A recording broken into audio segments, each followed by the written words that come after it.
appreciate your patience and your time and your compassion. And at this time, I'd invite Coroner Margaret Fisher, DPS Director Byron Snellgrove, and other leaders from local, state, and federal agencies to the stage.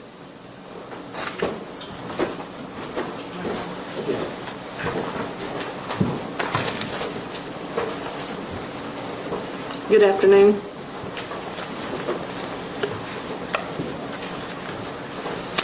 First, I would like to personally express my gratitude to Lieutenant Mike Burrell and the Charleston County Sheriff's Department for providing the motorcade to accompany Faye back to Lexington on Saturday with the respect and dignity that she deserved.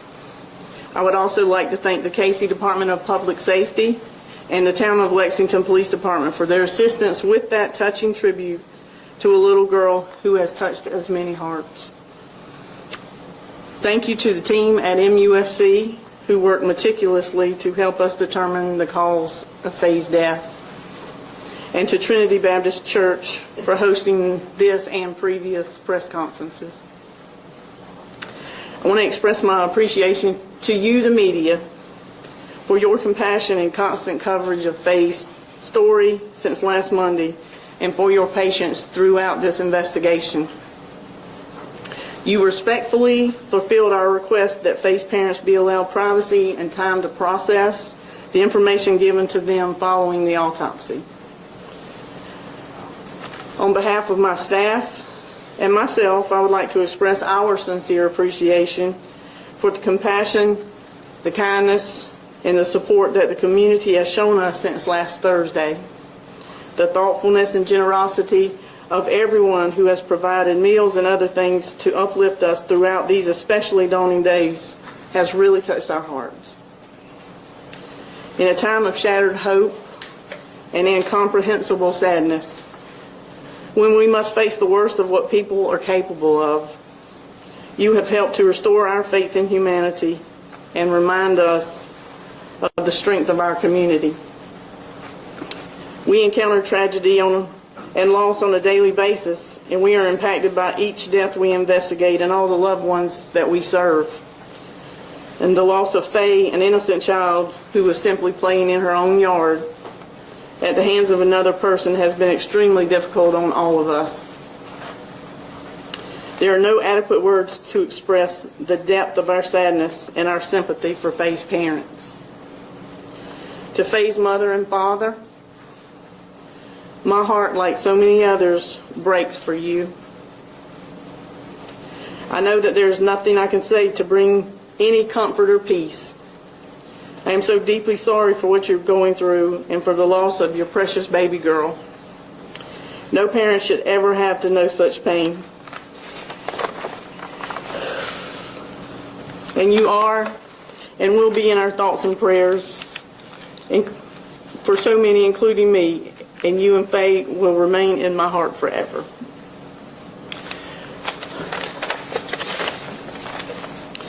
Before I disclose the results of Faye's autopsy, I want to make everyone aware that the results of the other autopsy related to this investigation will be released to the media following this press conference.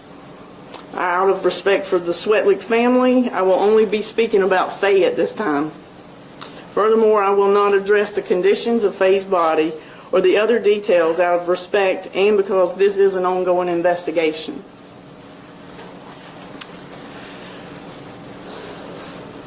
Faye Swetlick's death did not occur at the location where her body was discovered. And her body had not been at that location. Her body had been at that location for only a short time.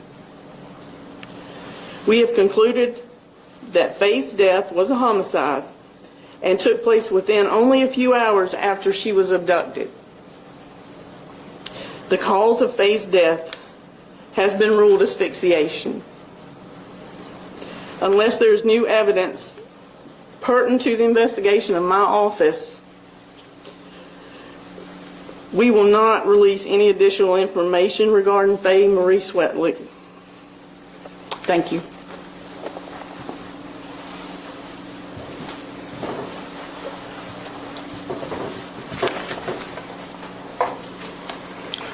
Thank you for coming.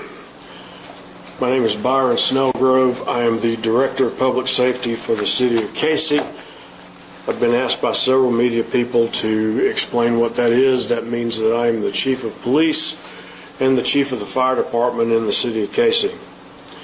Standing with me up here are Margaret Fisher, the coroner of Lexington County, who just spoke, Chief Mark Keel of the South Carolina Law Enforcement Division, Sheriff Jade Kuhn, Lexington County Sheriff's Office, and Special Agent in Charge Jody Norris of the Columbia Office of the FBI. I want to thank them for all of their assistance in this investigation. And I just want to say that there are so many other agencies that were involved in this that it could take me all day to list them, but I surely appreciate all the information that they gave us, all the help that they gave us with personnel, and everything else that they did for us. In addition, I want to thank the community for doing all sorts of stuff for us. They were bringing us food, making sure that we had what we needed to continue to operate as far as sustenance. Trinity Baptist Church was very instrumental in ensuring that we had everything that we needed to keep everyone that was working alert and ready to go, and we truly appreciate that.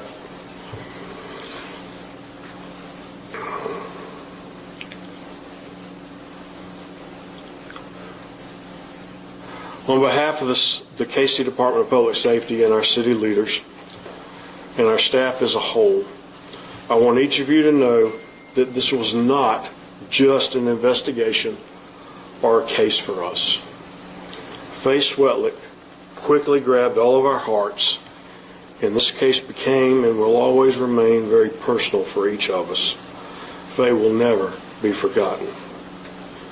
There are simply no words that can adequately convey our heartfelt sorrow or condolences for Faye's family, her friends, her classmates at Springdale Elementary School, Faye's teachers, her school resource officer, and all of Lexington School District 2.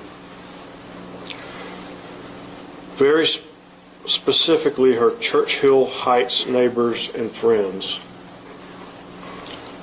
For the entire Casey community, the loss of Faye Marie Swetlick will never leave our hearts or our minds, but it is my hope that together here today, we can start to process this horrific crime and grieve the loss of this precious life. 8 days ago at approximately 3:45 p.m., Faye Marie Swetlick was discovered to be missing by her mother. Her mother did what most parents would do. She called her friends, she gathered her neighbors, and she frantically looked around the neighborhood for her daughter. Having no luck, she placed a frantic call to 911 at approximately 5 p.m. By 5:03, Casey officers were on the scene at Churchill Heights and were gathering information. They talked with family members and neighbors and began going through the neighborhood to look for Faye. Within 30 minutes of their arrival, officers notified the Casey command staff, including myself, and all of us immediately responded to Churchill Heights and began asking for assistance from other local agencies. By 6 p.m., having so far not located Faye, both SLED and the FBI were contacted and immediate assistance was requested. At this time, we had 50 or more law enforcement officers, firefighters, and first responders on the scene, and we were doing organized canvasses door to door in searches of the neighborhood to initiate our first and initiated our first neighborhood perimeter search. Prior to Monday, many of you will remember we had a great deal of rain over a short period of time. We have areas of flooding and rough, dense terrain in our city. This includes the area directly around Churchill Heights neighborhood.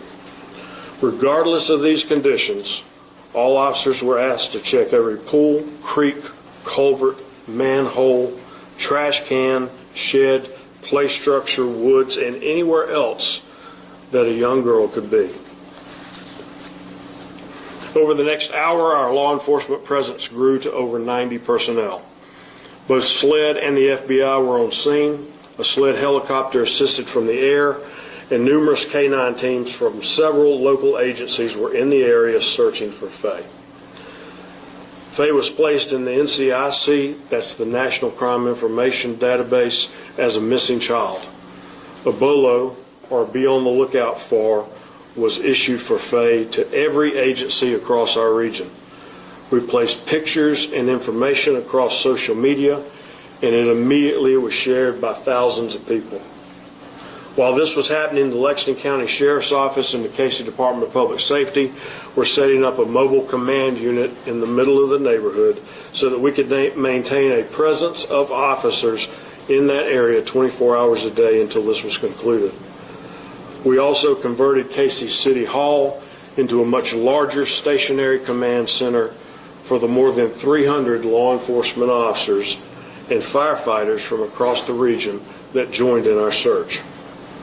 For the remainder of the night, there was a heavy presence of first responders in and around the area.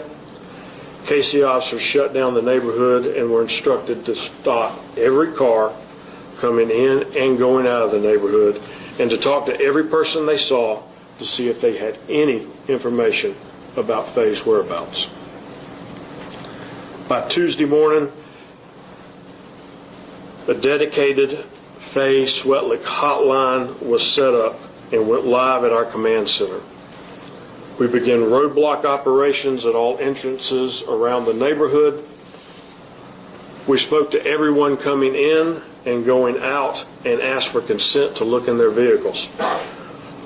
Everyone was extremely cooperative, understanding, and very helpful. Our officers were provided with a standardized FBI questionnaire form that was specifically targeted to glean information to help us find Faye. This is what the officers used when they talked to anyone in reference to this case. That morning we did a coordinated effort with multiple agencies to go door to door to question all residents, friends, and visitors in all 280 plus homes in Churchill Heights. Our goal was to speak to every occupant of every residence, no matter how long it took. And we would also request consent to enter and look for anything that would lead us to find Faye. Grid searches of the perimeter of the neighborhood were also conducted multiple times. All the while, officers were again instructed to check every pool, creek, culvert, manhole, trash can, shed, or any other structure or area that a young girl may be in. K-9s continued to search, and on Wednesday, another round of grid and perimeter searches were conducted. Wednesday night, with all the current law enforcement operations taking place, we decided to bring another city department as a resource to help us find Faye. Thursday was the regular sanitation pickup day for Churchill Heights, and all residents were obviously aware of that.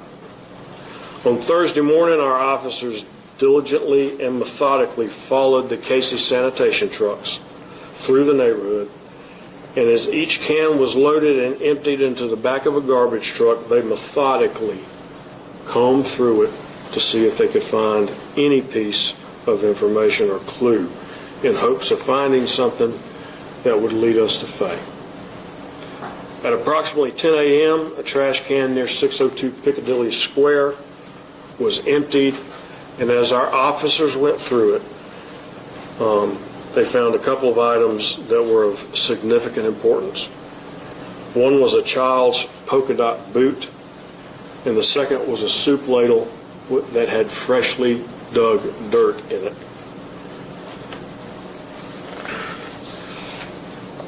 I happened to be on scene at that time, and upon seeing these items, I called for assistance to do an additional and immediate grid search of the areas directly behind Londonderry and Piccadilly Square. As assistance was coming, I went into the woods behind the townhomes, and just before 10:30 a.m., I located the body of Faye Swetlick. At approximately 10:30, other Casey officers were notified of a residence that there was a man bleeding on the back patio. That was 602 Piccadilly Square. Officers immediately went to his aid and found a deceased white male. Immediately, SLED's crime scene unit collected various samples of DNA from both crime scenes and from inside 602 Piccadilly Square. That DNA, once tested, connected the unknown pieces of this horrific crime. I can tell you that the deceased male had been contacted and interviewed at 602 Piccadilly on Wednesday afternoon. He was cooperative and gave consent to agents to look through the house. Those agents did not see anything that alerted them to believe that he had knowledge or was in any way involved in Faye's disappearance at that time. Evidence leads us to believe that the deceased abducted and killed 6-year-old Faye Marie Swetlick, and it appears that he is the sole perpetrator of this crime. Evidence further shows that Faye's body was moved in the shadow of the night to behind the townhouses where she was found in the early morning hours on Thursday morning under the cover of darkness.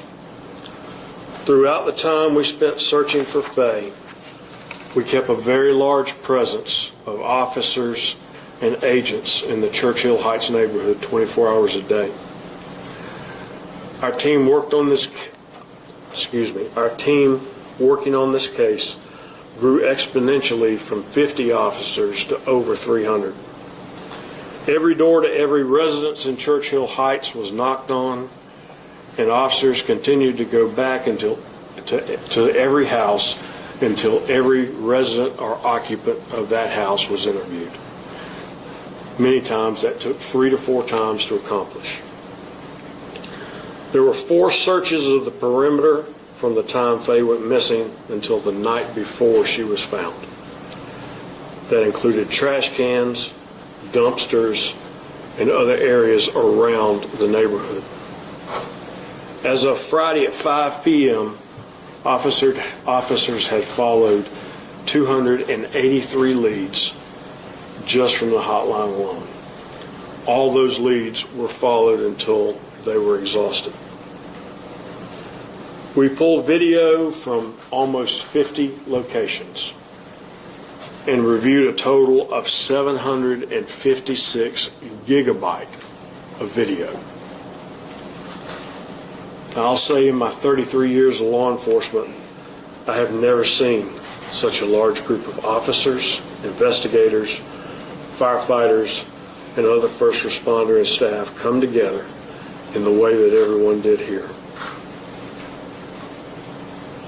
Nor have I seen federal, state, and local law enforcement agencies come together as a team, working around the clock as one unit with one goal: to try and bring a little 6-year-old baby girl home. I want to thank everyone who worked on this team. I would also like to personally thank each and every member of this community that called in tips, provided information, and prayed for Faye and us. I assure you, every prayer was felt and greatly appreciated. Tonight, as our entire community begins the healing process, a vigil is planned to support Faye's family, friends, classmates, teachers, neighbors, and other members of our community. And we invite anyone that would like to honor the life of Faye Marie Swetlick to attend. It will be on the lawn in front of Casey City Hall at 5:30 this evening. and it will happen rain or shine.